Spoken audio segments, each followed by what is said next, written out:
أعوذ بالله من الشيطان الرجيم بسم الله الرحمن الرحيم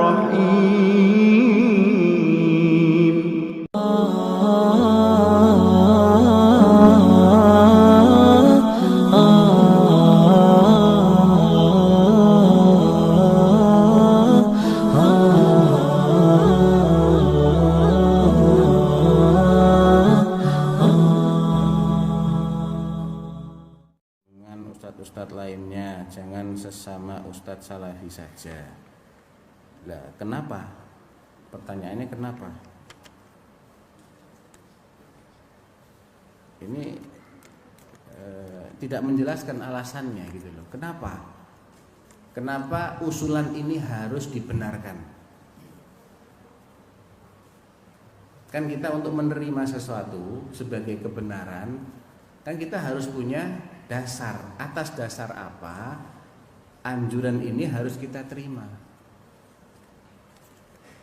Ini biasanya yang bertanya adalah orang yang belum paham hakikat dari as-salafiyah. As-salafiyah itu artinya pemahaman para salaf terhadap Islam, pemahaman para salaf terhadap Al-Quran dan Sunnah Rasulullah Sallallahu Alaihi Wasallam. Kalau Ustadz Salafi itu artinya Ustadz yang berusaha mengikuti pemahaman para salaf. Tapi ustadznya ini sendiri tidak berarti semua yang dia sampaikan harus sesuai dengan pemahaman salaf. Karena ustadznya ini tidak termasuk salaf itu sendiri. Dia hanyalah orang yang berusaha untuk mengikuti salaf. Tapi dia sendiri salaf atau bukan? Bukan. Gitu loh. Dia sendiri bukan termasuk salafus soleh. Salafus soleh sudah final, sudah nggak ada. Yang ada adalah orang-orang yang berusaha mengikuti para salaf. Secara bahasa, orang yang berusaha mengikuti para salaf itu, kalau satu orang namanya salafi, kalau dua orang salafiyani, kalau tiga atau lebih salafiyuna. Ya. Itu nama untuk orang yang berusaha mengikuti para salaf. Mungkin nggak seorang salafi itu salah? Mungkin.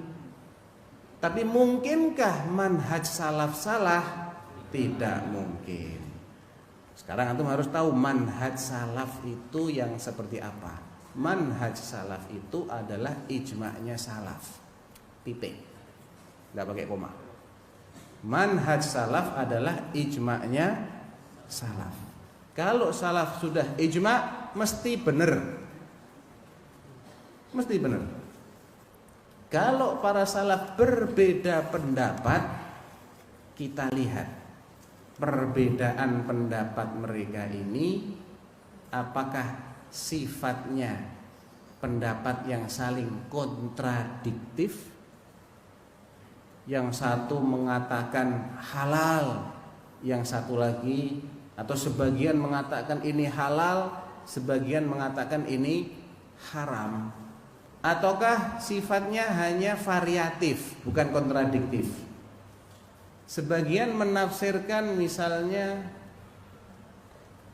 al-qur' ya, salasata quru' wal mutallaqatu yatarabbasna bi anfusihinna salasata quru'. Misalnya sebagian menafsirkan quru' sebagai haid, sebagian lagi menafsirkan quru' sebagai masa suci. Atau sifat ini, kalau haid sama suci mungkin bertolak belakang ya. Ini lawannya itu. Tapi ada yang sifatnya ragam. Misalnya ada yang menafsirkan walladzi jaa'a bis-sidqi wa saddaqa bihi. Siapa yang dimaksud? Jaa'a bis-sidqi wa saddaqa bihi. Ada yang mengatakan Rasulullah jaa'a bis-sidqi wa saddaqa bihi, itu Abu Bakar. Ada yang menafsirkan ini Al-Qur'an dan ini yang mempercayai Al-Qur'an. Ini ragam sifatnya, tidak kontradiktif. Paham ya? Jadi kita lihat perbedaan pendapatnya di karangan para salaf itu seperti apa. Begitu ada perbedaan pendapat yang benar-benar ada di zaman salaf, maka berarti masalah ini di luar manhaj salaf. Tidak boleh dijadikan sebagai parameter. Yang tidak begini, yang tidak berpendapat A berarti bukan salaf. Dan nanti antum keluarkan sahabat dari salaf kalau gitu.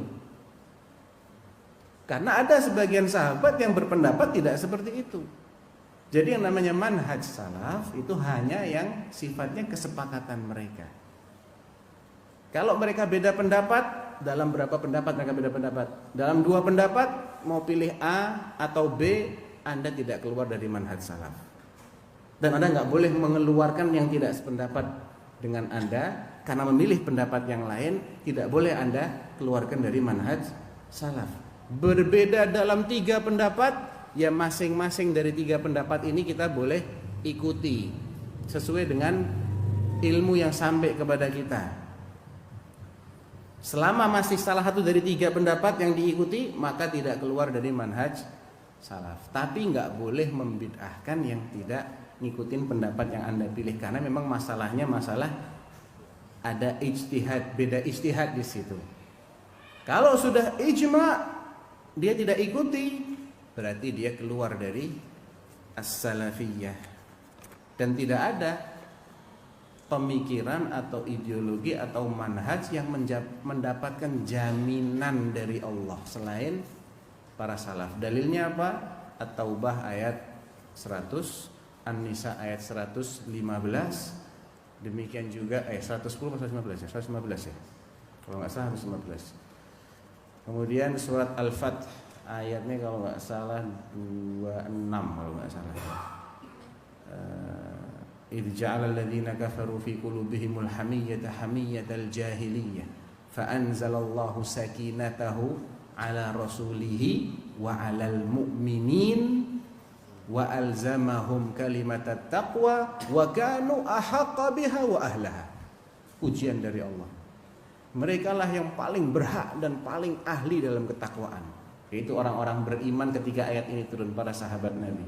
Termasuk fa in amanu bimithli ma amantum bihi faqad ihtadaw. Ini semua dalil-dalil yang sangat kuat sekali dari Al-Qur'an. Mau ditambah hadis banyak, khairun nasi qarni, tsumma alladziina yalunahum, tsumma alladziina yalunahum. Itu jaminan. Lah sekarang kalau bukan pemahaman mereka yang diikuti, jaminannya kalau benar apa? Jaminannya Allah bakal menerima pemahaman itu apa? Kalau pemahaman salaf sudah jelas. Wasabiqunal awwalun minal muhajirin wal ansar walladzina tabauhum bi ihsan. Dan mereka yang mengikuti hum. Siapa hum ini? Al muhajirin wal ansar bi ihsan, dengan baik, radhiyallahu anhum. Allah ridai mereka. Wa radu anhum, dan mereka pun ridha, puas dengan apa yang Allah janjikan. Wa a'adda lahum jannah. Allah siapkan jannah bagi mereka. Jelas kan jaminannya? Jadi kenapa pula harus belajar dengan yang tidak bermanhaj salaf? Atas dasar apa kita harus belajar dengan mereka? Kita mempertaruhkan keselamatan kita kan? Jadi ini bukan fanatik yang salah, ini fanatik yang benar. Karena ada dalilnya.